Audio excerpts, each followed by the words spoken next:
used to improve and feel it. You'd finish a course, apply for something new, add one skill, and something moved. Maybe not dramatically, but enough to notice. Now you improve and nothing shifts. You finish another certification, so did everyone else. You build the stronger portfolio, so did everyone else. You upgrade your tools, they did too. You're not behind, you're just not ahead. That's new. A few years ago, being good was visible. Now it's assumed. A polished resume used to stand out. Now it blends in. A side project used to signal initiative. Now it's expected. The effort didn't shrink. If anything, it multiplied. The hours are longer, the standards are higher, the field is more crowded. But your position? It barely moves. You look around and see talented people everywhere. Smart, skilled, optimized. No one is slacking. Everyone is leveling up at the same time. And when improvement becomes universal, what exactly creates distance? It didn't happen all at once. There wasn't a headline, no announcement, no visible turning point. It shifted quietly. You didn't wake up one day and decide to compete harder. You just started adding more. Another course, another credential, another platform.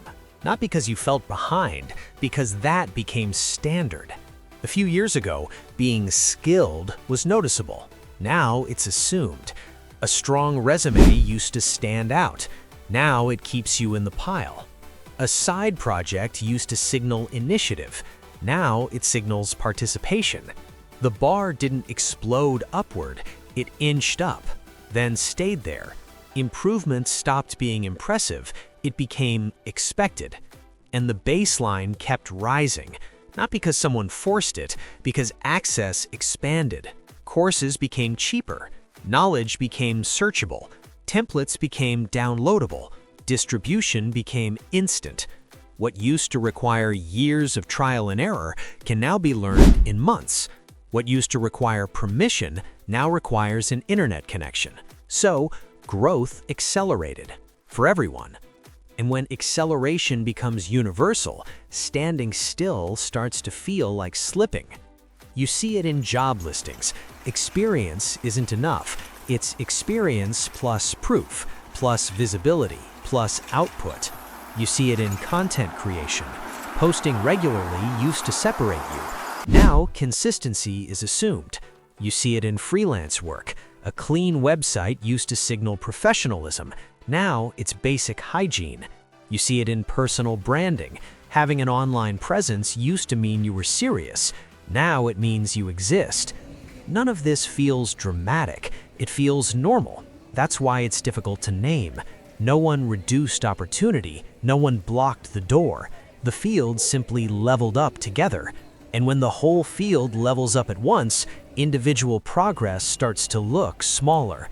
You're improving, but so is everyone else. So the distance between you barely changes.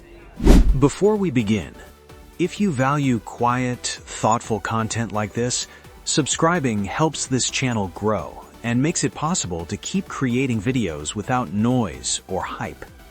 Thank you for being here. Now, let's begin. At first, this feels personal. Like maybe you slowed down. Maybe you got comfortable. Maybe you're missing one thing. So you reach for the usual fix. One more course, one more tool, one more upgrade. Because that used to work. But look closer. This isn't about effort, it's about structure.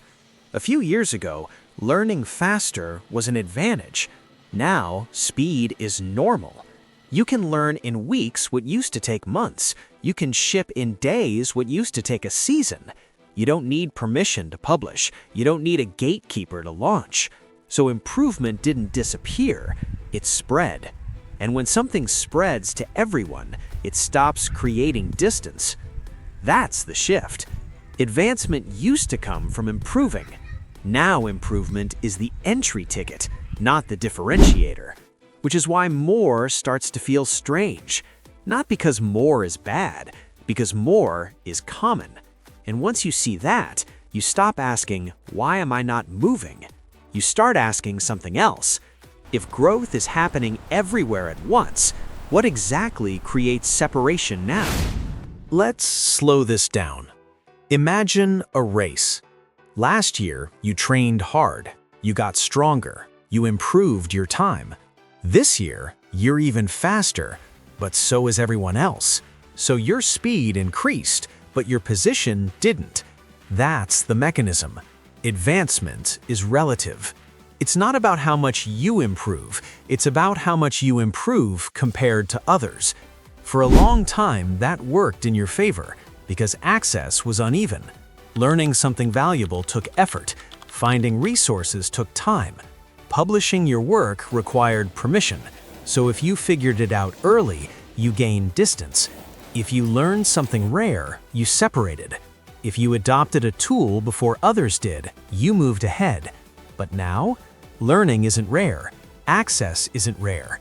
Execution speed isn't rare. The gap closed, not because you slowed down, because everyone sped up.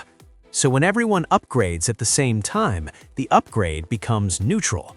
You see this in hiring.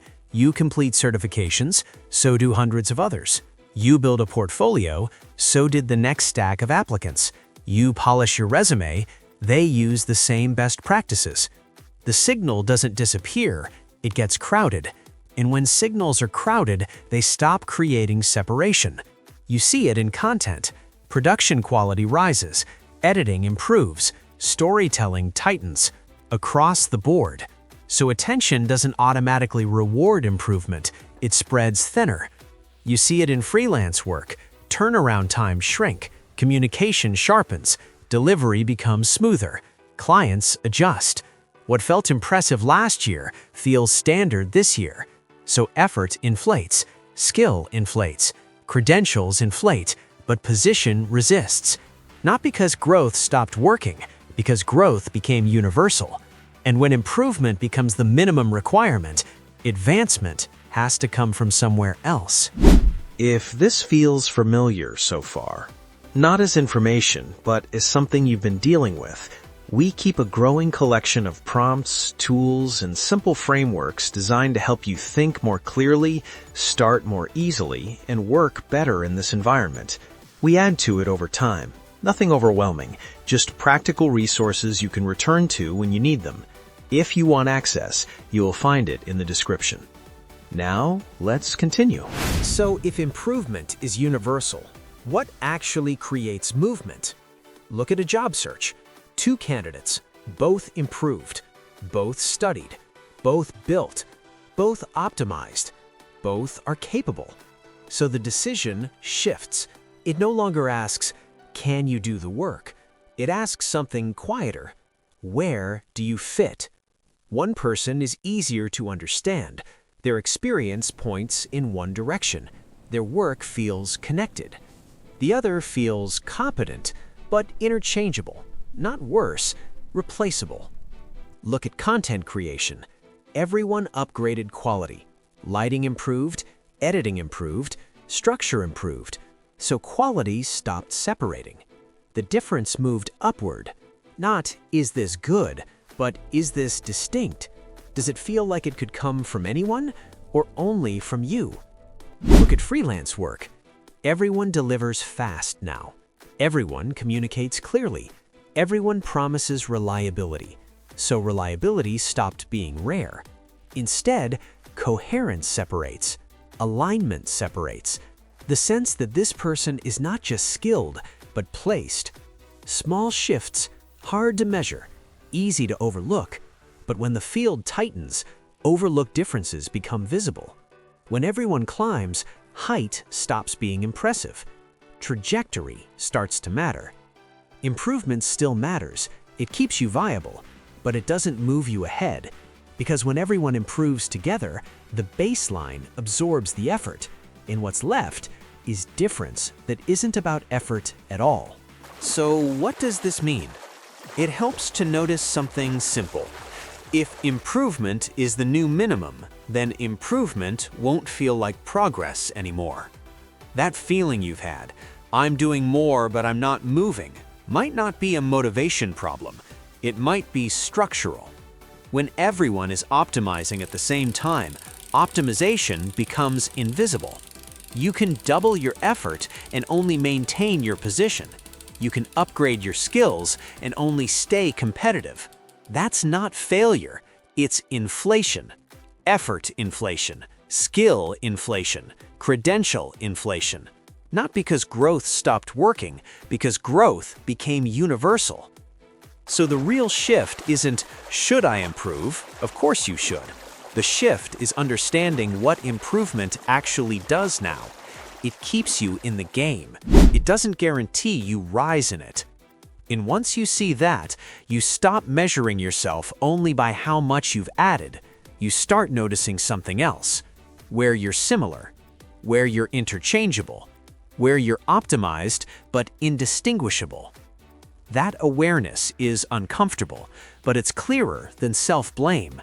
Because if the baseline keeps rising for everyone, then standing still isn't laziness, it's what equilibrium looks like. And if improvement is no longer enough, what does advancement require now? You didn't fall behind, you kept running. The gap just stopped widening, and no one told you that could happen. If everyone improves, improvement becomes invisible. If everyone works harder, hard work stops standing out.